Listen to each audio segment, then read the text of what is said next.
Assalamualaikum students, how are you all? So just we have completed exercise 8.4 question number 1. Now we are moving towards exercise 8.4 question number 2.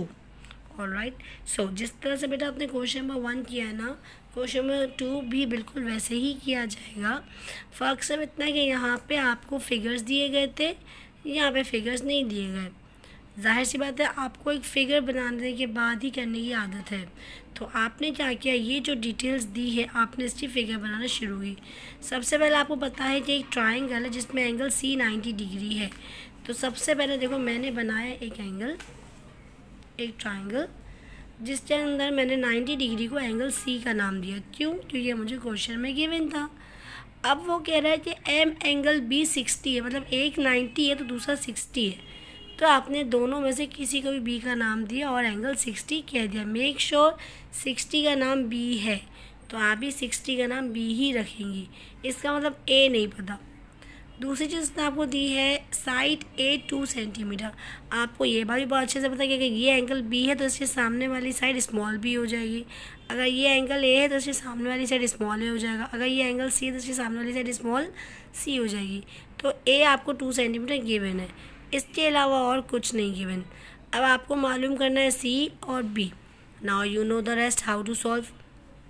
For example मेरे पास angle 60 degree दिया हुआ है। अभी आपकी मर्ज़ी, पहले आप एंगल ए मालूम करें और एंगल ए के थ्रू डिटेल्स मालूम करें, या आप एंगल बी के थ्रू ही सारी डिटेल्स कंटिन्यू करते रहें। अगर मैं एंगल बी को देखूँ तो मुझे इतना पता है कि एंगल बी 60 डिग्री है। दूसरी चीज़ मुझे ये बताइए कि अगर एंगल बी को चेक करें तो एंगल बी के साथ जो 2 सेंटीमीटर ये एडजेसेंट साइड है। अपोजिट तो ये है जो कि गिवन नहीं है, लेकिन एडजेसेंट साइड आपको पता है। तो आपने कोई ऐसा फॉर्मूला ढूंढना होगा जिसमें एडजेसेंट का इस्तेमाल हो, ताकि आप इजीली निकाल सकें। वैसे दो ही फार्मूलाज है, एक टेंजेंट का है जिसका फॉर्मूला होता है अपोजिट अपॉन एडजेसेंट, वो भी आप यूज़ कर सकते हैं। Tangent 60 equals to opposite upon adjacent करते हुए। या दूसरा फॉर्मूला यूज़ हो सकता है कॉस का, जो उस पर भी एडजेसेंट आता है, एडजेसेंट अपॉन हाइपो। दो चीज़ें पता होगी, तीसरी चीज़ नहीं पता होगी। अगर हम ये कॉस का फॉर्मूला यूज़ करते हैं, कॉस 60 की वैल्यू आपने टेबल में से चेक करनी 1/2 होती है।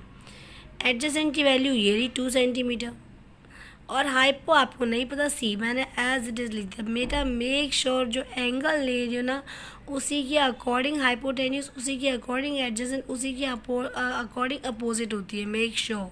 तो मैंने यहाँ पे सिर्फ वैल्यूज़ प्लॉट की और कुछ नहीं किया है।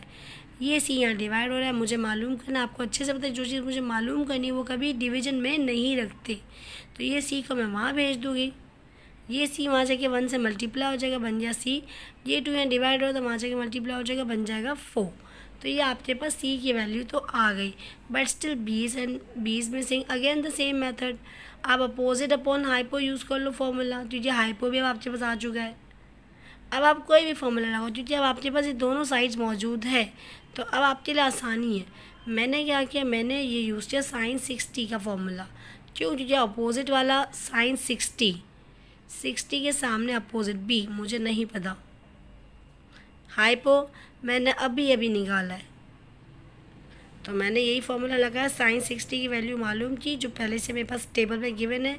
अपोजिट जो कि बी था मुझे नहीं पता। हाइपो मैंने अभी निकाला 4। सेम वही तरीका, ये 4 यहाँ डिवाइड हो रहा है, वहाँ जाके मल्टीप्लाई हो जाएगा।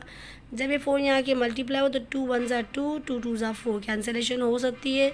तो आंसर बन गया 2√3। हमेशा जो नंबर रूट से बाहर है वो रूट से पहले लिखते हैं, ये एक स्टैंडर्ड तरीका है लिखने का।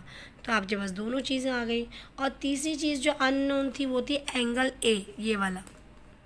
तो ये भी हमने मालूम कर लिया कि हमें पता है ये एंगल सी 90 है।